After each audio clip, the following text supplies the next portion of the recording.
Most people believe cleverness equals guaranteed success. You were praised in school, quizzes were easy, and people assumed you'd figure it out.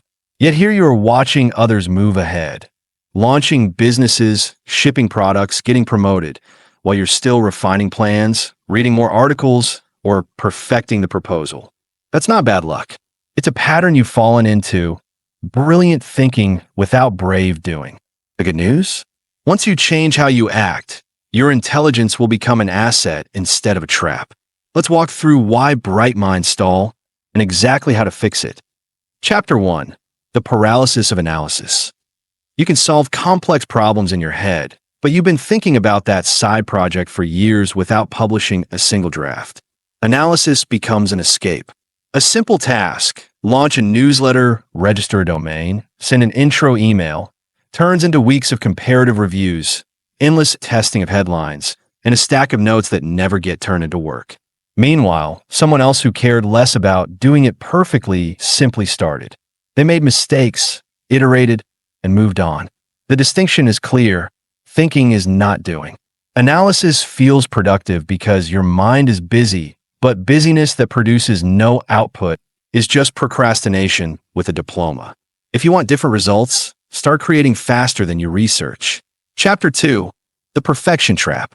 Perfectionism hides behind high standards. It pretends to be quality control, but functions as fear in a suit. That draft that's 90% done sits unpublished because it's not quite ready. The slide deck collects dust because an extra chart might improve clarity.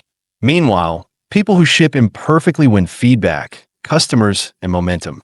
The rule you need to embrace: finished beats flawless. Imperfect output opens doors and generates information you can use. Perfection only keeps you behind your own curtain. Practice launching before it's perfect. You'll learn far more from real market signals than from private polishing. Chapter 3. Why IQ doesn't pay the bills alone. Here's a number you should remember. After a certain point, raw intelligence explains only a sliver of real-world success. The rest comes from social skill, emotional control, and execution. In other words, knowing something is not the same as persuading someone to support it, or doing the tedious work to make it real. Emotional skills, listening, asking for help, negotiating, calming a partner in a crisis, are the currency of progress. If you're brilliant at thinking, but clumsy at connecting, you'll have ideas and nobody to act on them with. Shift some of your energy into people skills. Learn to follow up, to take feedback without defensiveness, to build small alliances. That's where your brain's output turns into impact. Chapter 4. The knowledge overload problem. There's a paradox. The more you know, the harder it becomes to decide. Knowledge multiplies options until you're paralyzed, choosing which path to take. Imagine a chef who knows hundreds of recipes, but freezes when it's time to cook dinner. You're suffering from the decision tax. Every additional option creates mental friction. The remedy is brutal but simple. Impose artificial limits. Give yourself a tiny toolbox, 3 techniques, 2 platforms, 1 market, pick 1 path, and commit for a fixed period. Limits force decisions, and decisions create forward motion. Chapter 5. The execution multiplier. Here's a formula that matters. Talent multiplies results, but regular effort compounds it exponentially.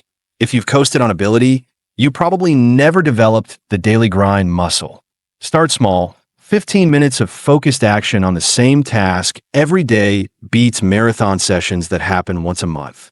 Consistency builds reputation, skill, and the small increments that compound into major wins. The smartest move is to design systems that make work inevitable. A calendar block that repeats, a minimum viable output target, and a discipline you don't negotiate with. Chapter 6. Dismantle the fixed identity mindset. If intelligence has been your label, you may have built your identity around never failing. That makes trying new hard things terrifying, because struggle could contradict your self-image. The fix: adopt a learning identity. Tell yourself, I'm someone who experiments, fails, learns, and grows. Then behave like it. Embrace beginner status in areas that matter. Ask stupid questions. Post early drafts. Apprenticeship beats shame every day. Intelligence is a tool to use, not a badge to display. Chapter 7. Close the social skill gap. Brilliance without likability limits your opportunities. Small talk isn't pointless, it's social glue. When you avoid casual conversation because it feels trivial, you miss the trust-building moments that lead to collaboration.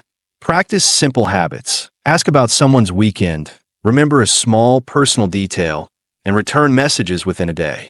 Influence is built in tiny, repeatable social deposits.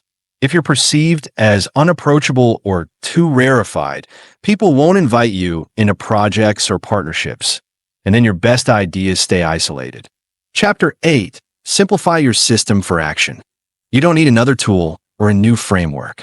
You need fewer barriers. Make the first action embarrassingly small. One sentence in a document, one paragraph, one cold email template. Remove review stages, postpone perfection checks, and create frictionless paths from idea to execution. Your environment should nudge you to act. Put a document shortcut on your desktop, set a timer for work sprints, and make public commitments so you're accountable. Keep it ridiculously simple. Complexity seduces your intellect. Simplicity forces your hands. Chapter 9. The 30-Day Doing Challenge. Here's a 30-day experiment to break the pattern. Pick one practical project and commit to doing something for it every single day. Start before you feel ready. Rule 1. Begin now. Rule 2. Pick one measurable action you can repeat daily. Rule 3. Publish or share something weekly, even if it's raw. The point is to prove to your brain that execution is non-negotiable. You will be imperfect. That's the point. Imperfect work will generate feedback, momentum, and confidence. After 30 days, you'll be further than months of planning ever got you. Your intelligence is a gift, not an excuse. Use it to build better systems, not to rationalize inertia. Move from idea accumulation to deliberate action. Train your social muscles. Choose constraints. Ship early and iterate. If you do, the people who once outpaced you will be wondering how you close the gap. The real question: are you ready to stop thinking about being smart and start acting like someone who gets things done?